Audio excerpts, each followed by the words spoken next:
growth. Dr. Emmanuel's visionary leadership, backed by research and path-breaking strategies, has enabled the empowerment of schools and teachers and students. Dr. Joseph Emmanuel is the Chief Executive and Secretary, CISCE, which is the Council for the Indian School Certificate Examinations. With a career spanning nearly 3 decades in the education sector, Dr. Emmanuel has held pivotal roles, most notably within the Central Board of Secondary Education, where he served as Director of Academics and Secretary of the Board. His tenure at CBSE is marked by significant contributions, including his appointment by the Ministry of Education, Government of India, as the National Project Manager for the Program of International Students Assessments, a global benchmark conducted by the Organization for Economic Cooperation and Development.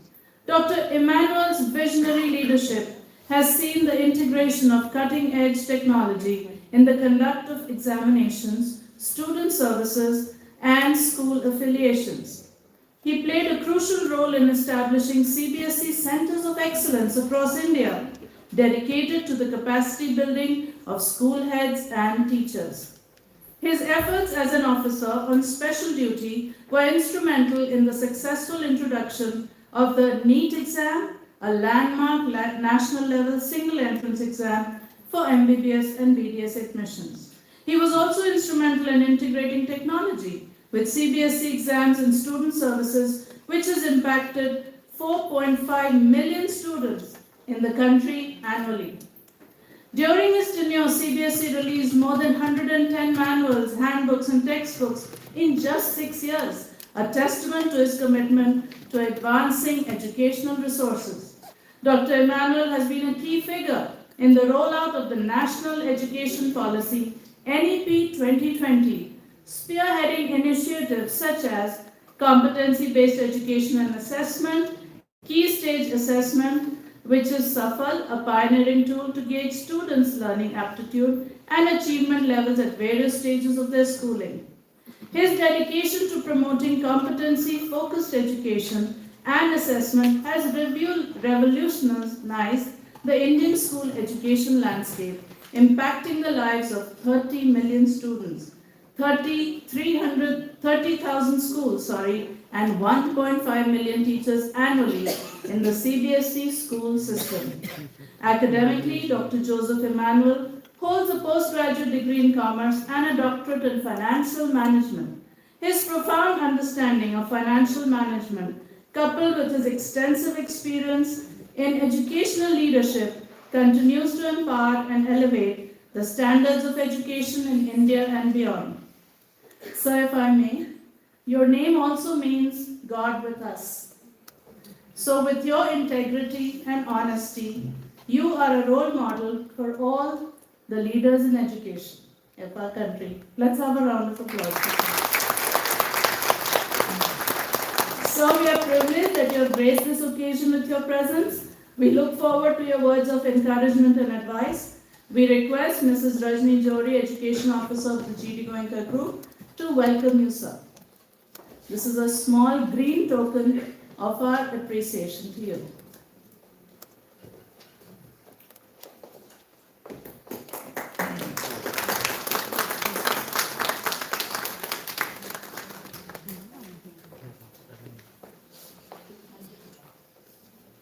Sir, if you may please give us your precious words of advice and encouragement. Thank you.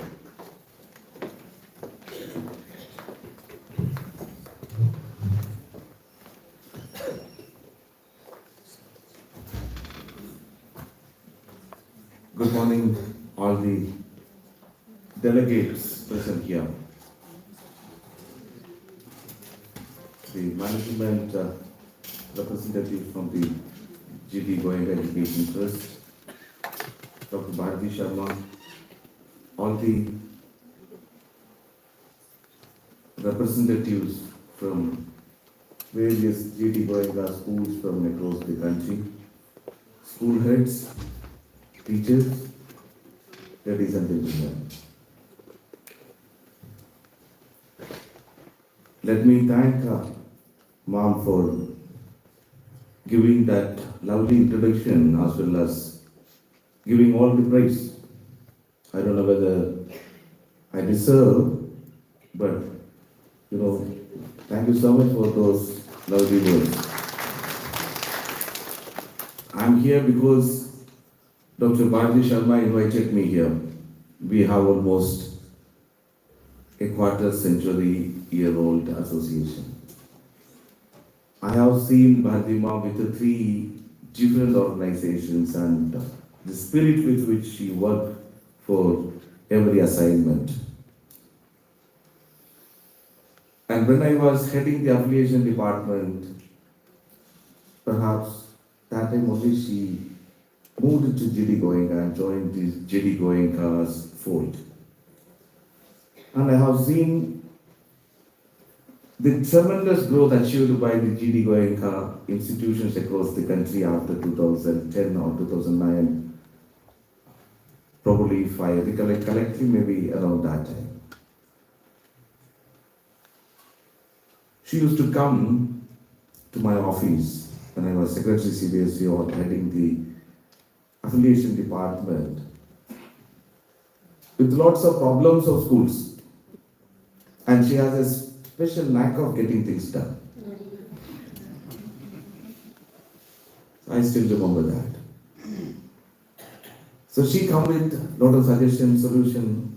ऐसा करने से कैसे होगा, इस तरीके से करने से. An entrepreneurial mindset, an open mindset. That association, love, and the collaboration brought me here. I thank you so much, Bharati Ma, for inviting me to address this August gathering. After 25 years in CBSE, I recently moved to the other school education board in the country, the second largest national school education board, that is the Council for the Indian School Certificate Examination, which was earlier part of the Cambridge. It was known as the Senior Cambridge.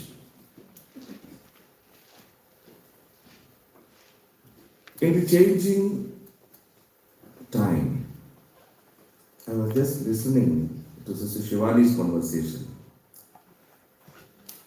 I hope you had a wonderful session before, because listening to Sister Shivani is always very, very interesting, encouraging, stimulating, motivating, and inspiring.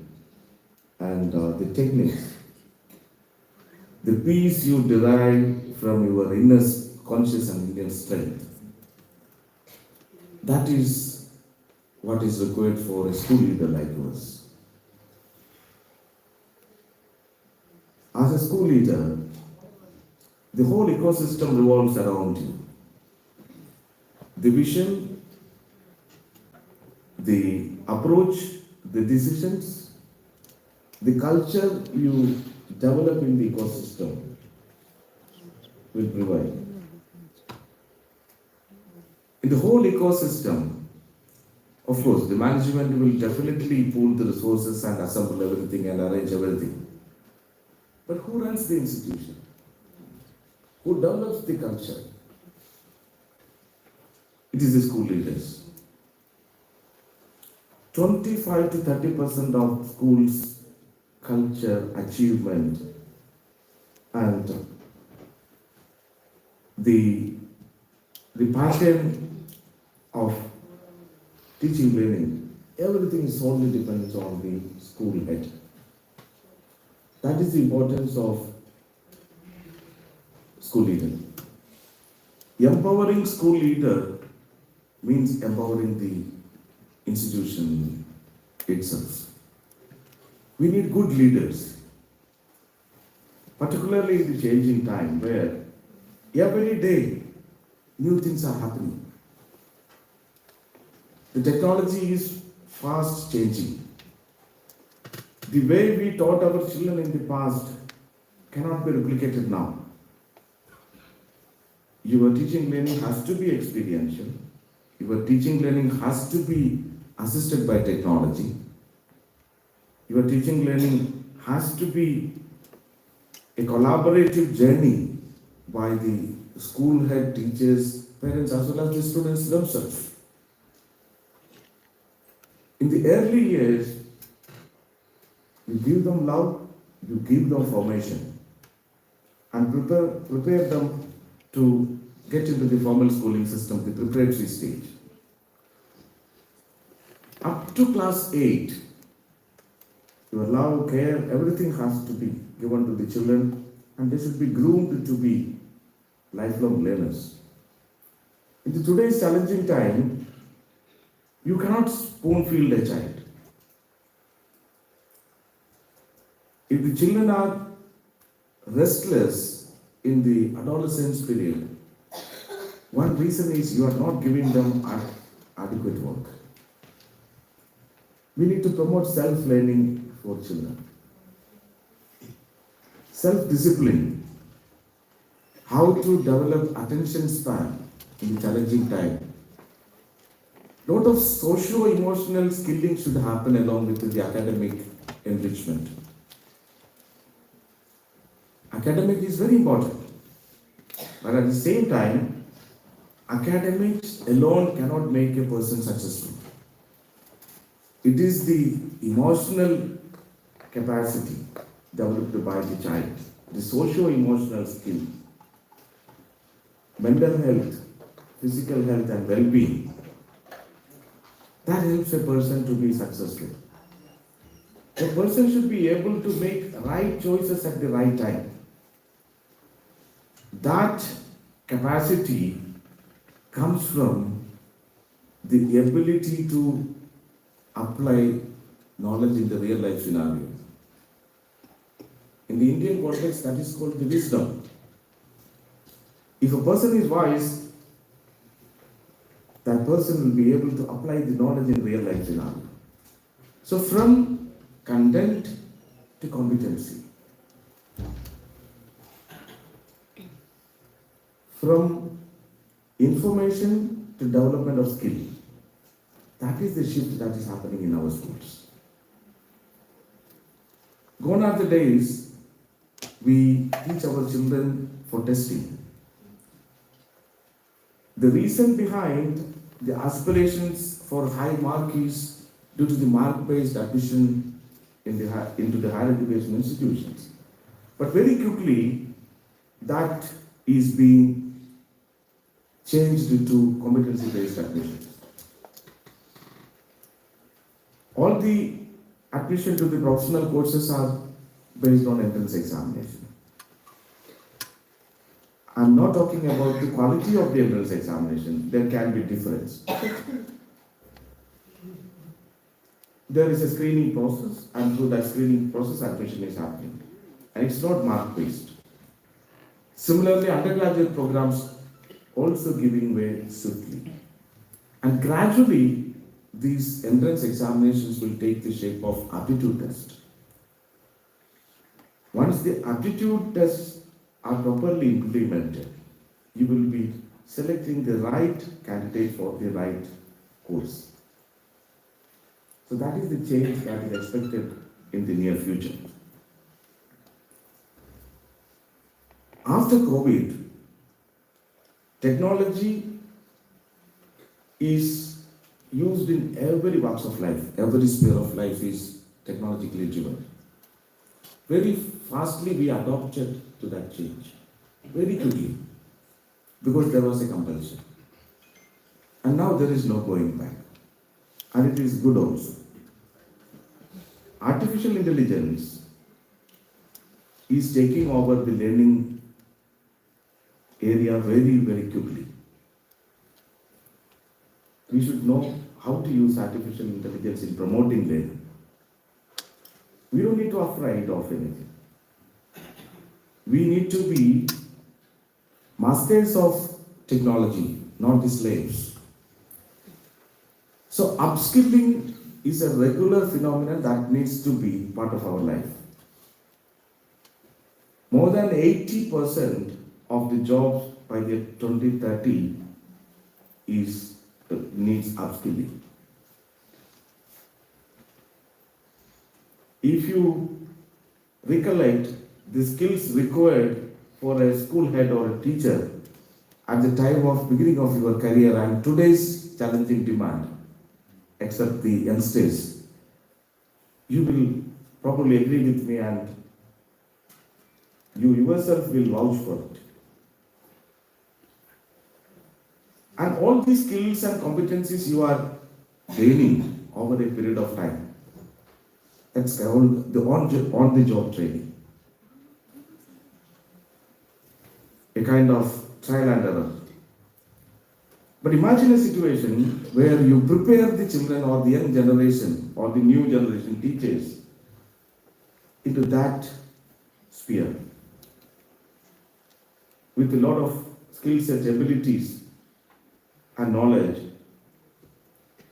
for performing their task in the right manner. That is the gap we feel today. Employability of the graduates and postgraduates and professionals coming out from our institutions. The connect between the job market, higher education, and the school education, that needs to be developed and we need to nurture it.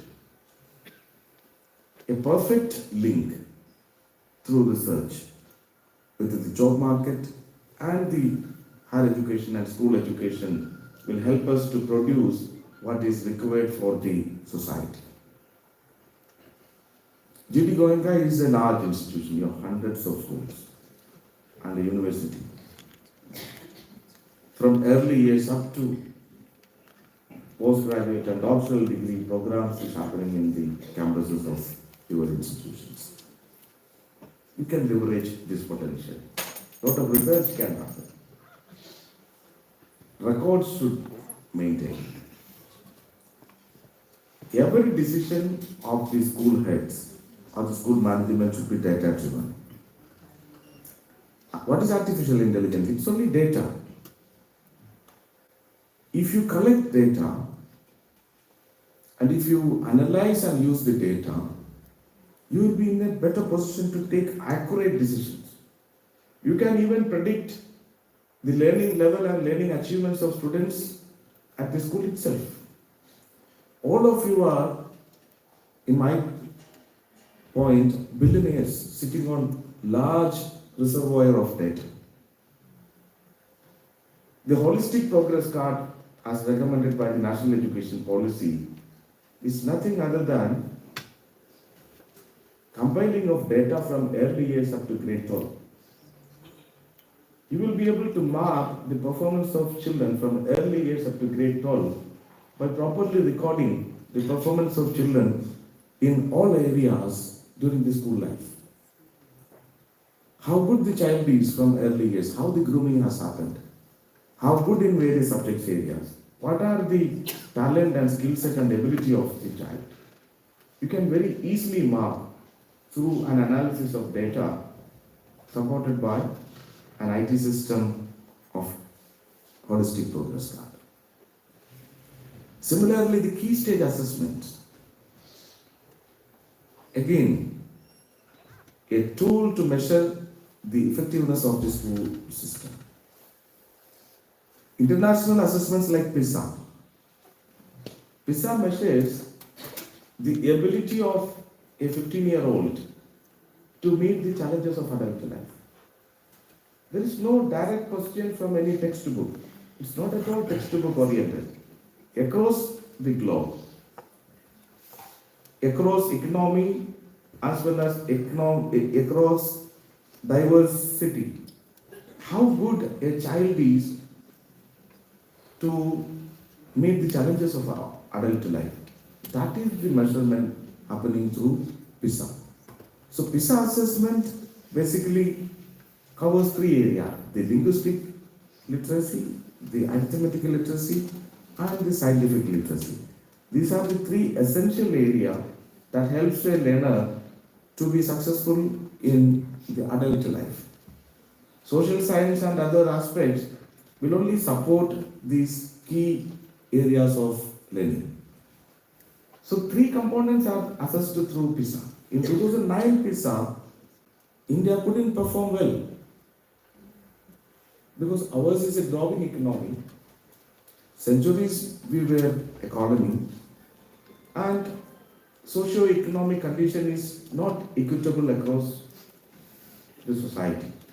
So, in such a situation, a country cannot achieve well, it cannot perform well. If you look into the success stories of PISA, only small countries with a small population is performing well. Just like the Indian slogan, Chota Parivar Sukhi Parivar. Countries like Singapore, Finland, Estonia, what is the population? Very small countries. Whereas, honestly, United States is not figuring out at top of the PISA ranking. Same is the case of UK, France. But they are not bad also. So the average scoring of children from those countries gives an indication to the health of the education system. The whole world is facing challenges and learning gaps, distractions, threat for the value system. The whole Europe is suffering, North America is suffering because of the degradation in the value system, destruction of the family. There's no population. That is why they are banking on population from other areas of the world. So there is a quick change in the demography is going to happen in Europe as well as the North American countries. So these are all part of evolution. This has happened with India also. 5,000 years back, India was at the top of the world. Then came the downfall. Now again the time for resurgence. And for getting the high potential of that demographic dividend, you need to give right education to your children. You must have heard of a saying, the battle of Waterloo is won in the fields of Eton. The skills, the strategies, the ability to collaborate, ability to work together, ability to live together. These are all developed in schools. In fact, the schooling, the strength of the schooling given by the European countries in the 8th century helped them to conquer the world in the 14th, 15th century. Vasco da Gama, he came to India in the 14th century. What helped them to navigate through untested and unknown waters and reach here? Because they wanted to establish direct trade with India. Otherwise, the Persians used to buy spices from India and they used to resell at a higher price to the Europe. So the king of Dutch, Scotland, he wanted to establish a direct sea route to India. And the first one who ventured into was Christopher Columbus. But while taking the trail at the Cape of Good Hope, the African Cape, instead of turning towards left, he turned towards right.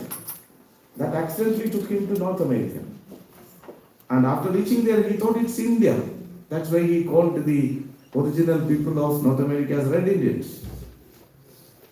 Then the second one ventured into, he was Bartholomew Dias. He couldn't cross the Cape. He went back and reached Scotland, and the king asked him, what happened to you? He said, because of this, in between the South Pole and the African Cape, there is no obstruction, and because of the strength of the wind, I couldn't cross. So in order to encourage the sailors, the king named that point as Cape of Good Hope. That is, once you cross that cape, you will see the destination. And the third one, he virtually crossed and reached India and established trade relations. Rest is history.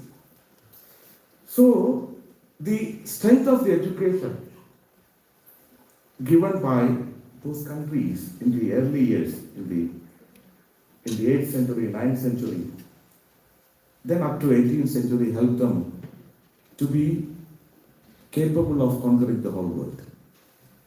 That's what we need to develop through our system.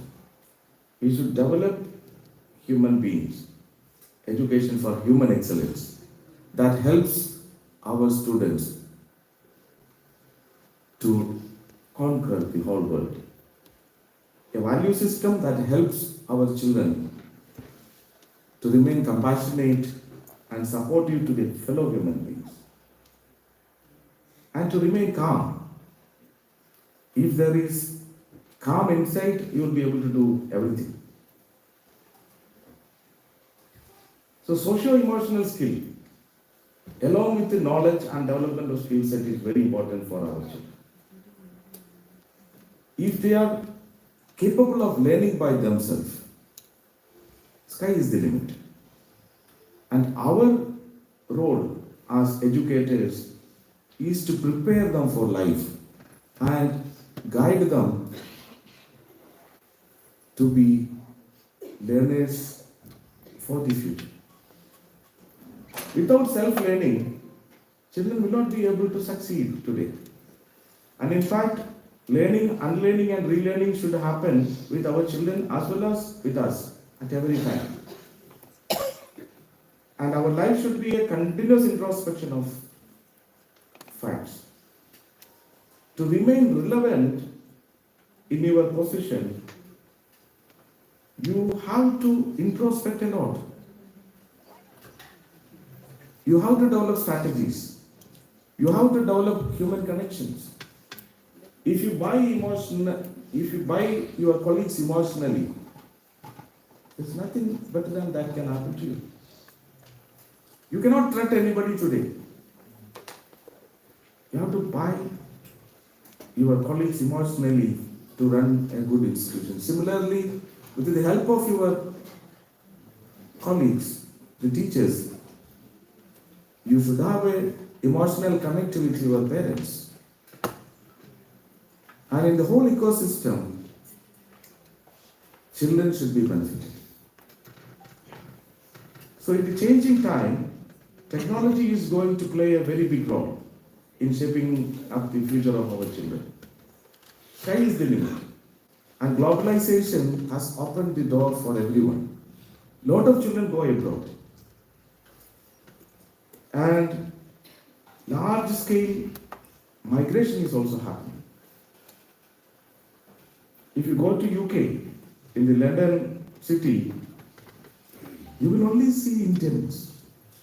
And you can survive without English there. You can very easily manage in London with Hindi or any other Indian language. You will find a lot of people. So, large scale movement of people is happening from India to other part of the world.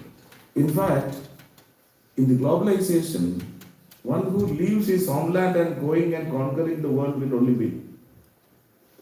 The reverse has happened with us. The Europeans left their homeland, hundreds of them died while exploring the Indian land. They took the challenge and reached here and established trade. And finally they conquered the country. I'm not going into the plus and minuses, but the determination, the courage, the entrepreneurial skill that is developed by a school system can change the whole world. So in the changing time, we need to invest in the development of our children, develop them as entrepreneurs, develop them global leaders to see the challenges of unknown future. In the 18th and 19th century, almost 50 to 100 years, changes used to happen. In the 21st century, every day, every hour, new things are coming up. If you buy one Android or Apple phone, in 6 months' time it is outdated. Same is in the case of the automobile industry.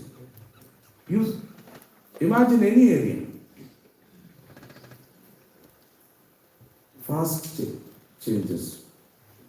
So how to prepare our children to adapt, adopt and sail through this kind of a situation? Resilience needs to be developed. And vision to foresee the unseen. These are all skills needs to be developed in our students. And for developing these skills, our children should be equipped with lot of ability to change their approaches, change their mindset, changes in the way they look at things. All such elements should be brought into their character and their habits. So man making should happen through our education. And in the whole process, upskilling should happen. And the ability to adapt, adopt and sail through. When I talk about the Council for the Indian School Certificate Examination, it's an organization established in 1958. When privatization was not there in the country, this board was established as a board in collaboration between the government and the private place. It's a society created by individuals with a public character. It's kind of an autonomous body. The country's, some of the most reputed schools like the Doon School, the Rishi Valley, Sri Ram, Lamakner, the Cathedral and John Cannon, Singania, lot of mission schools, they are all part of the system. Some of the world leaders like Satya Nadella, Sundar Pichai, Indira Nooyi, Ratan Tata, Rahul Bajaj, all of them are from the system. Even Salman Rushdie, the Bhutan king, Zingme Jingge Wanchuk, the Oman king, our neighboring country's prime minister, the former president of the Pakistan, Zulfikar Ali Bhutto, all of them came out from the Indian system. So Indian school education has a lot of rigor and vigor. And CISC particularly is famous for its rigor, reach and relevance. All the time, the curriculum is updated. And the beauty of the system is it leaves full power to the schools to choose the textbooks and materials. The scope of the curriculum is defined and given. And at secondary level, more than 70 subjects are offered, and senior secondary level also, equal number of subjects are offered. And NEP talks about modular examination. CISC follows modular examination from very beginning. And the innovative practices helps the students to excel in life. Whether you follow any curriculum in India, or even if you follow the international curriculum, the focus should be development of our children. The knowledge, skill set and abilities developed by the children should be given utmost importance. It is not that the brightest should excel. When you raise the bar for the average, that helps the society to grow. So it's very important to look at the backbenchers. When we celebrate success, we should inculcate the habits of analyzing failures in our children. Success and failures are part of life. They should not bow down and they should not be bowed out from life because of any failure. And again,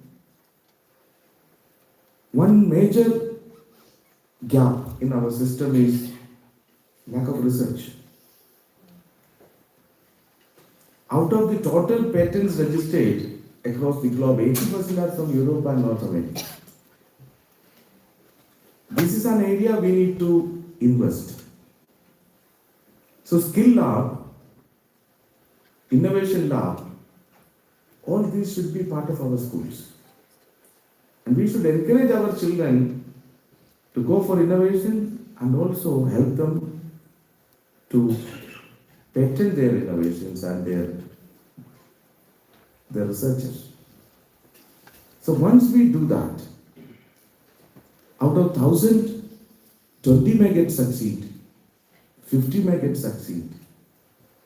But that approach will help our children to develop a habit of going for research and bringing that research-oriented go ahead in the life. It's very important. So if we increase our participation in research area, our children will be able to get more and more patents, and more participation in research and development will get our country a more concrete foundation for economic growth. So in short, our school system should be flexible enough to develop our children to meet the challenges of future. Flexibility in choosing subjects, flexibility in pass-fail criteria, flexibility and adaptability in the teaching learning process, upskilling of our teachers on a regular basis, regular assessments of the school system as well as teaching learning process. And after all, creating an enabling environment where learning thrives. Because learning happens only in an enabling environment. You have to create that environment. And as school leaders, your role is very, very prominent in creating that environment. So together,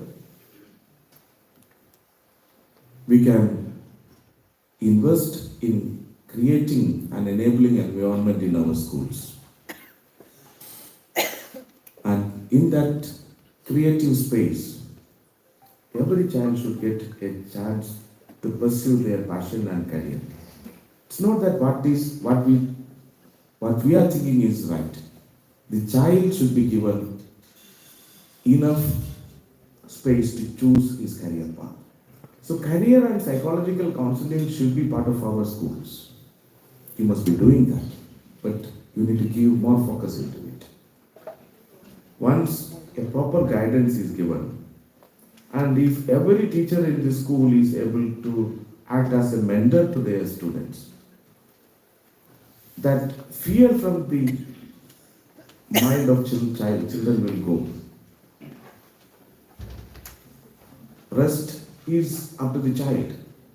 But in a fearless environment, if learning can happen, that is the best thing we can do for our children. So GD Goenka schools are famous for academic rigor, educational excellence, and sky is the limit. Bring research into your teaching learning process. Use data in taking decisions, informed decisions, and rely more on creating data for transforming the school sector. And together, we can make a brighter India through these innovative interventions. Thank you. Thank you for inviting me to your lecture.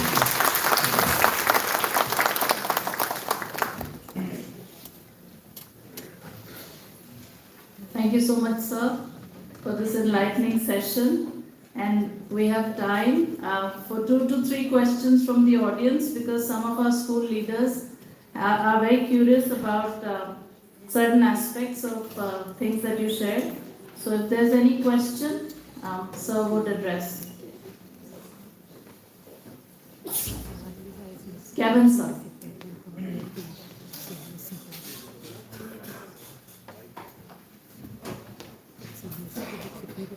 Dr. Dr. Kevin Brady is the principal at GD Goenka Vasant Kunj, our flagship school.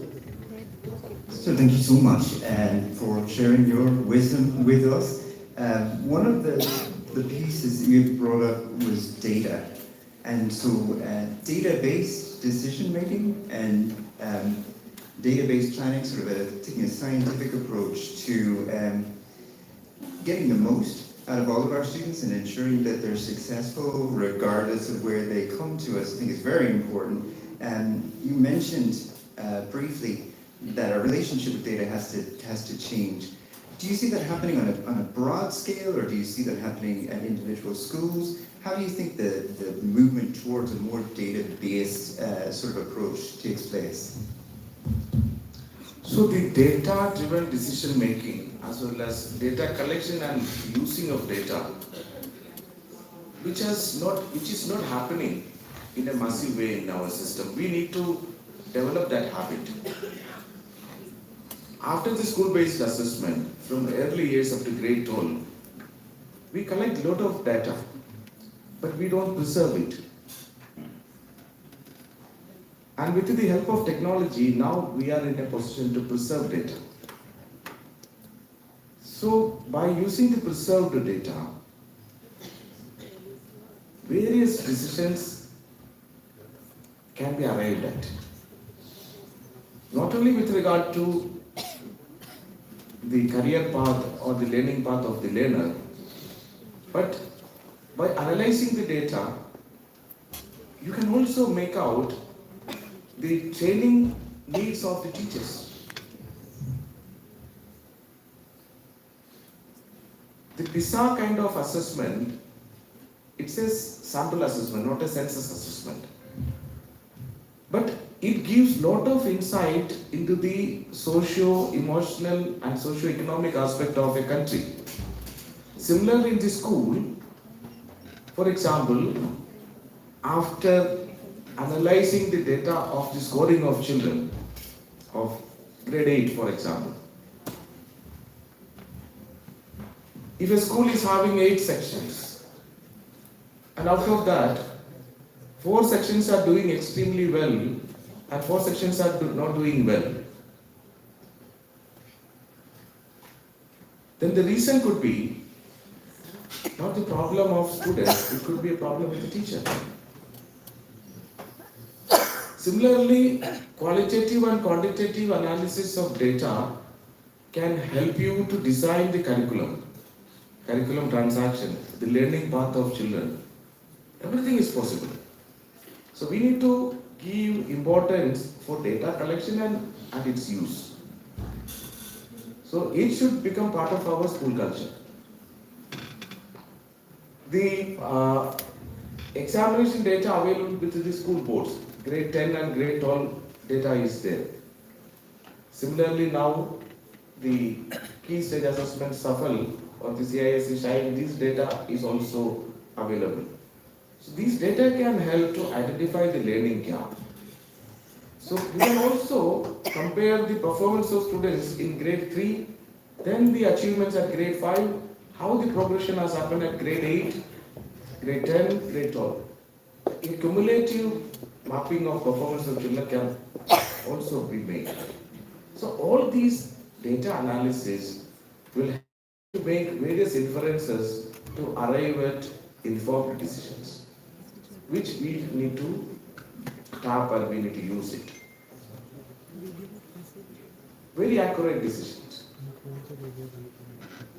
Thank you, sir. Thank you. Do we have another question? Yes, ma'am.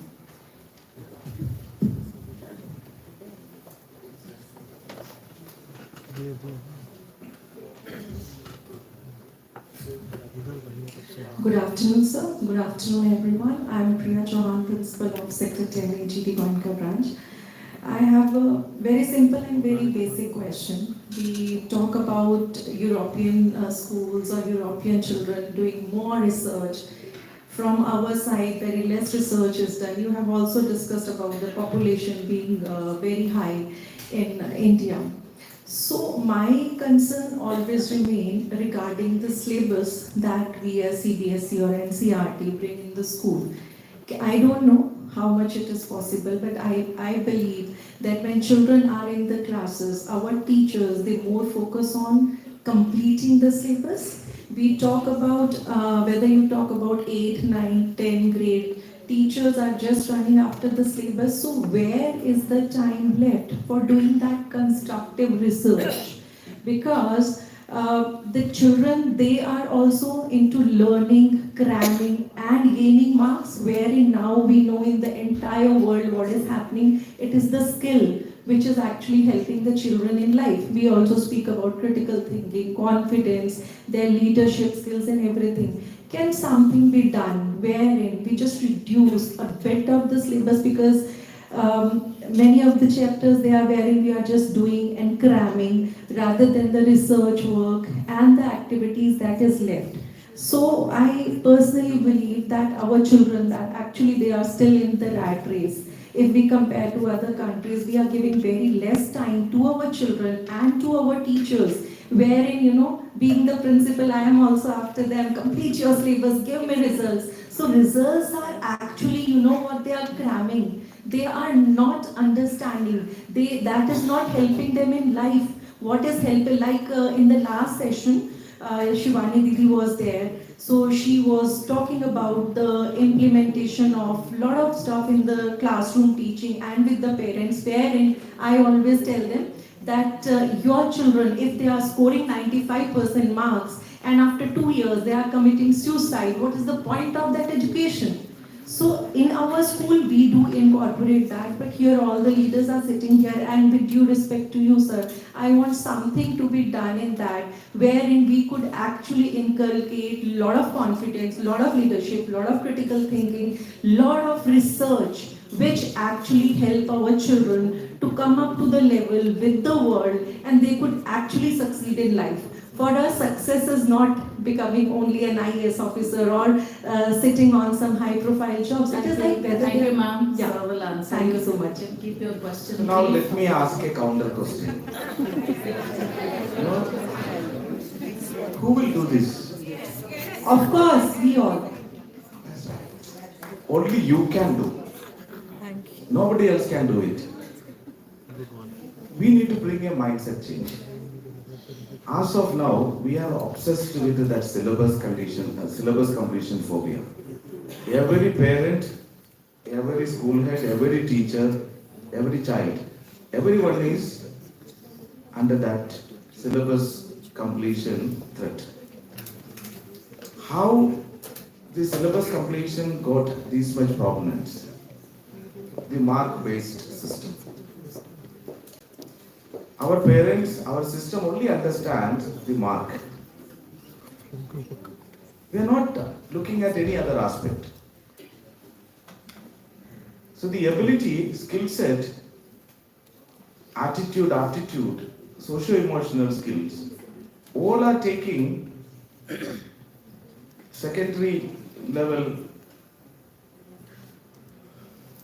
prominence. What does it mean? Teaching to test. We are not teaching our children for life. So this is the biggest problem which the Indian education system is facing. And school boards, whether it is CISE, CBSE, State Board, IB, IGCSE, whatever curriculum you may follow, only the schools can intervene and make corrective steps. It's only with you it will become possible. So the mindset change should happen with every institution, institutional head, then it percolates down to teachers, parents, that communication with the parents. Parents will also argue with you. If we do not get mark, where our children will go? They should get into higher education institution. They should crack entrance examination, because these are all typical the middle class mentality. But who will make that change? Who will bring the necessity for change? Who will create that awareness? It should start from you. And as far as research and patenting, We are not giving focus for that area. Even laboratory activities, many schools will just complete it as a formality.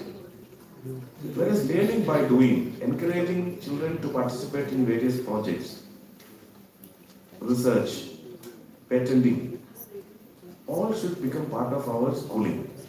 So as a culture we need to develop, inculcate this habit. Then only we will be able to bring that change, which is missing here. How long we will blame the Europeans or the British for the failure of our system? Because now conveniently we say we inherited from the British legacy, so we are following that rote learning. How long we can blame them? They came here, they looted us and went away. Now it's with us. We should bring that change. So let us begin now. The national education policy is focusing for that, moving away from rote learning to competency-based education. What is competency? For creating the ability in every learner to apply the concepts in real life scenario. We teach measurement to our class 3 children. But these children are measure the size of a classroom, size of the school campus. They are not able to imagine the distance from their home to their school. So if teachers can make that connect with the children. So experiential learning we need to bring into our classroom. Only things will change. And for bringing that experiential learning, lot of capacity building is required for our teachers. From rote learning to focusing on skills, upskilling, and developing attitude and good mindset. All these should become part of our school culture. And you can only do it. So please initiate that change in your institution. Thank you. Thank you so much, sir. We have a question now. Okay.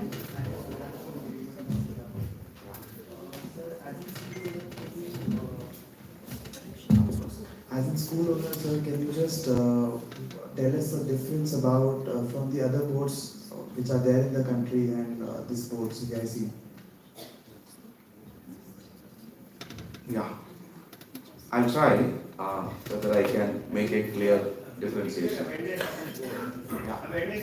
Because many of us are, CBSE boards owner or CBSE. So let me talk about CISE. The Council for the Indian School Certificate Examination was established in 1958. After independence, even before independence, it was existing in the country as part of the Cambridge University. And in 1958, then Indian government, the education minister, Dr. Abdul Kalam Azad, Maulana Abdul Kalam Azad, he called a meeting of the educationists and said, the country become independent and we should not continue the old legacy. That was the beginning of creating this school board in the country. And from 1958 till 1974, though an Indian board was formed, the examination papers used to be developed by the Cambridge University and evaluation also used to happen in Cambridge University. And from 1974 onwards, it has been evolved completely as an Indian board. And it is recognized by the Delhi School Education Act. This is the only board which is recognized by an Education Act. Not formed, it's an autonomous body, but recognized by an Education Act. Similarly, the Ministry of Education, Government of India, has recognized this board as one of the national board. Why this board came into existence? At the time of independence, all the legacy schools like Doon School, Mayo College, the Cynthia School, the Bishop Cotton, the North Point School, La Martiniere, all the legacy schools, near about 158 legacy schools, they were part of this council. And many of the national and international leaders studied in the schools affiliated to this board. And from 1973, it is functioning as an independent board. But the board is focusing on quality education. Three major areas: rigor, relevance, and reach. That is the underlying principles of this board. And the English language skill. Though the three language policy and other policies of the government is being followed, the rigor of the English language is something unique with the CISE. You can make the difference. I will tell 2-3 alumni of CISE. Amitabh Bachchan, Shah Rukh Khan, Sunil Dutt, Nargis Dutt. You see the reach of this board and the value system practiced by the students like Ratan Tata and Rahul Bajaj. They were the alumnus of Cathedral and John Can in Mumbai. Even Zulfikar Ali Bhutto, Salman Rushdie. Even the present Chief Justice Chandrachud. The politicians like Arun Jaitley. You can make a difference. The value system and the ethics, integrity, and the quality of the people. This is what CISE is promoting. Board is not believing in adding more numbers, but the quality, the rigor. Indra Nui, Satya Nadella is from Hyderabad Public School. HPC is one of the legacy schools established by Nizam of Hyderabad in Hyderabad, heart of the Hyderabad city. It's in around 100-acre campus in Hyderabad. And many chief ministers of Andhra Pradesh and Telangana, they are all alumnus of that school. So there is a legacy behind CISE curriculum. At the North Point School, Darjeeling, almost 80% of the students are foreign nationals. The country is aiming to bring foreign nationals to India to promote Indian education, which is already happening in our system. And the absolute support from the council to the school. Full independence, no interference. You are setting the standards for yourself. You have to aim for excellence. The council will only facilitate you. There is no control. It's a journey together. And that is why the council has not focused for increasing the number very much. But at the same time, good schools. For example, even in foreign countries, the best Indian curriculum school in Dubai, Gems Modern International Academy, it's a CISE school. The topmost 4 international Indian curriculum schools in Dubai are CISE schools. And in Malaysia, Indonesia, government schools are part of CISE. In Thailand, one of the schools run by the Thai government with 2,000 children are affiliated to CISE. If I'm a owner of a CBSE school or another board, how do I transition into CISE? And of course, I will have anxiety of, my parents, what will they think of this decision? Will there be backlash? If I'm already an existing owner of running a state board or a CBSE board. Yeah, I got the point. The norms of affiliation of CISE and CBSE are almost the same. Being a national board, the school should have an NOC from the state government. The school should be run by a society or trust or a Section 8 company. All these are common between boards. CISE grants affiliation even with less land. The land norms are per se, that 2-acre land norms are not followed completely. If the school is having all the facilities, infrastructure and the good faculty, even with less land, less than 2 acre also, affiliation is awarded. And for switching over of schools, the requirement is getting NOC, modified NOC.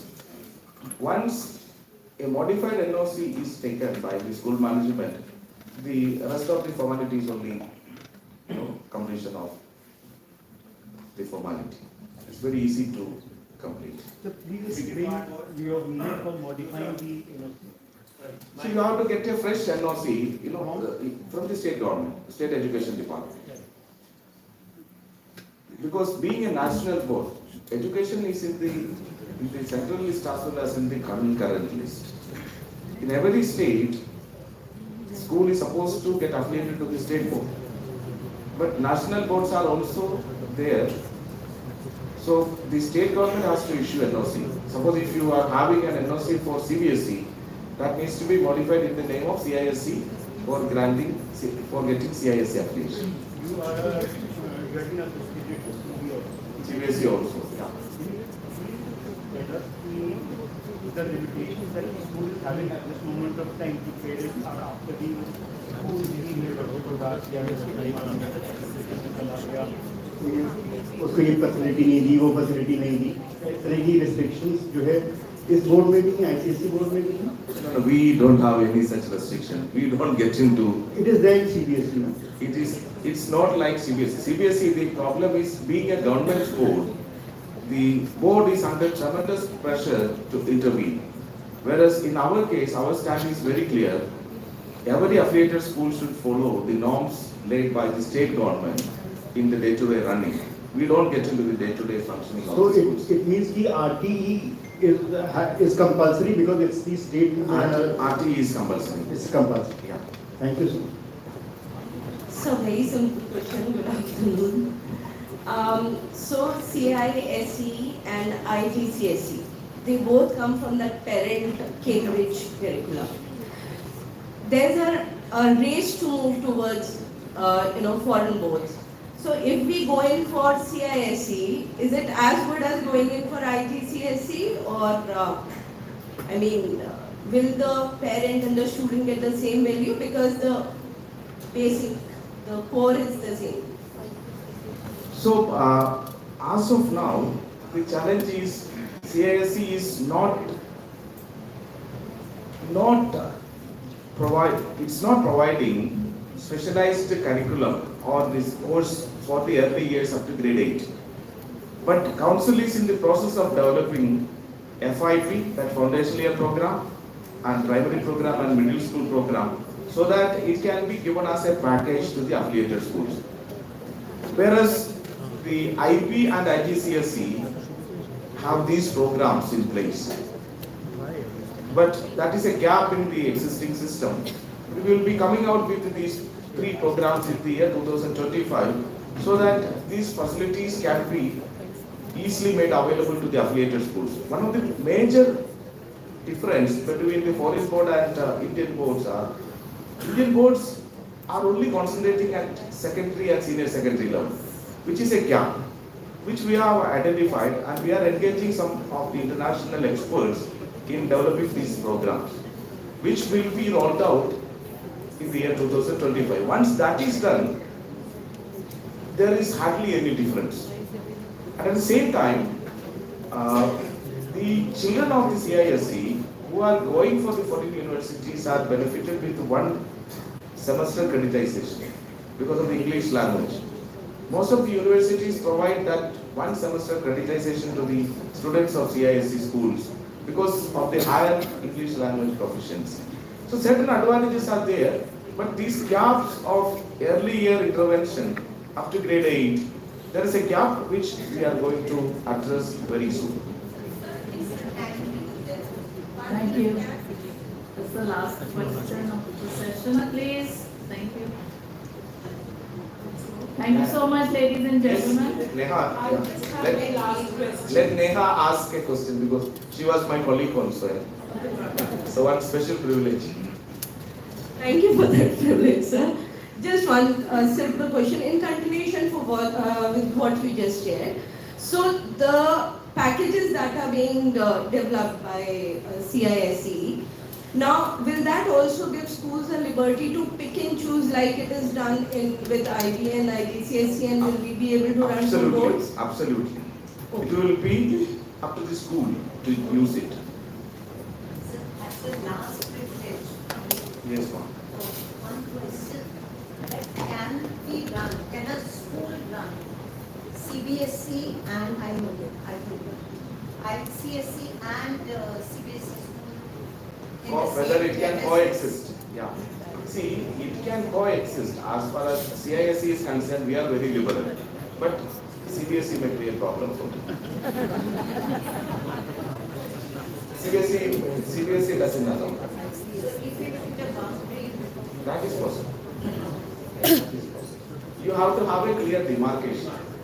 See, what I will tell you now, because even before coming to CISE, I was also not knowing fully about the board. After joining CISE, I get to know about the best practices followed by this board. The modular examination, the rigor of the curriculum. For example, if you take it as a burden, you will not understand the importance of the curriculum. For grade 8, 9 and 10, physics, chemistry, bio are being taught separately by specialized teachers. And because of that, the rigor is going into the children. That's very, very strong. And at the same time, to reduce the burden on children, modular exams are conducted. Instead of a 3-hour long paper, 1 hour, 1.5 hours, small paper. So that reduces the stress on children. Similarly, social science, history, civics, geography, these are all separate papers. There are 2 separate papers. So that unburden the children. And you can see a number of examples, like Sidhu Krishnamurti Foundation School, the Rishi Valley, one of the unique schools in the country. All the Valley schools are part of CISE. And in CISE, once they come, other than the schools fall under the local pressure, there was a perception in between that CBSE curriculum is more tailored for cracking entrance examination. It came as an accident because CBSE was conducting entrance examinations, both medical and engineering, for 20 years. So in the Tier 2, Tier 3 cities, parents naturally developed that perception that curriculum is most suited for entrance examinations. That is why the CBSE schools become very popular. Whereas from the side of the CISE, nothing has been done to counter it. CISE was the official examination board of Government of Bhutan for 20 years. 20 years CISE was the official examination board of Bhutan. Even the Uttarakhand government's pre-medical entrance examinations were conducted by CISE. These facts are not available, not known to anyone. It's also a very strong board with a strong legacy. And the schools once came to this board, they never go back. You see the legacy schools under the ambit of the CISE. Oh, very good. Except Delhi, all the 30-40 schools of CISE were switched over to CBSE in the 80s. When Father Tom Kundangal was made chairman CBSE, with him all the CISE school, he was the principal of St. Xavier's Rajnivas, where Mr. Arun Jaitley studied. So when Father Kundangal was made as the chairman CBSE, all the schools, including DPS Madhura Road, the Springdales, St. Columbus, Jesus and Mary, you name any good school of Delhi, old legacy school, all of them moved to CBSE. That's why there is very less presence in Delhi. CISE has very less presence, but that's not the case with the Calcutta schools, Bangalore schools, Bombay schools, Dehradun. In all these places, all the most sought after schools are with the CISE. Yeah. Sir, one last question, sir. Thank you so much, sir. You've given us a new target, and because again, as an English teacher, we would love to do the same ISC level English, because CBSE, sorry to say, is a little depleted in English content. Thank you so much, sir, for enlightening us and giving us the information, and we do have a new target for you. Thank you so much, sir.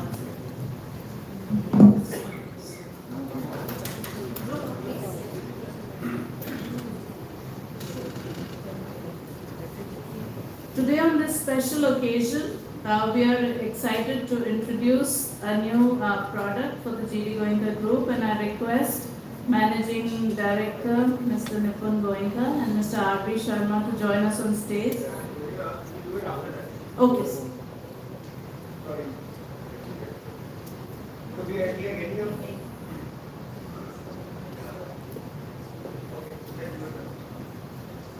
Nipun sir and Mr. R.B. Sharma, if you could join us on stage. So we have a special collection of Asian shoes specifically designed for the students of GD Goenka schools across the country. Is Mr. R.B. Sharma here? Thank you, sir. And we are launching this brand of shoes for all our students across the country. These shoes blend comfort, style and durability, ensuring that every step that our students take is full of confidence in the Goenkan values and ethos.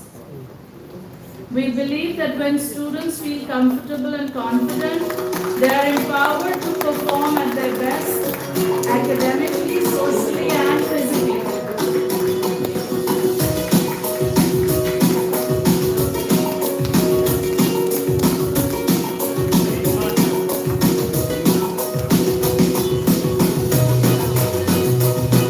Let's have a round of applause, ladies and gentlemen. This is what we mean, taking steps, taking the right steps, as the children spend more than 10 years of their lives in school.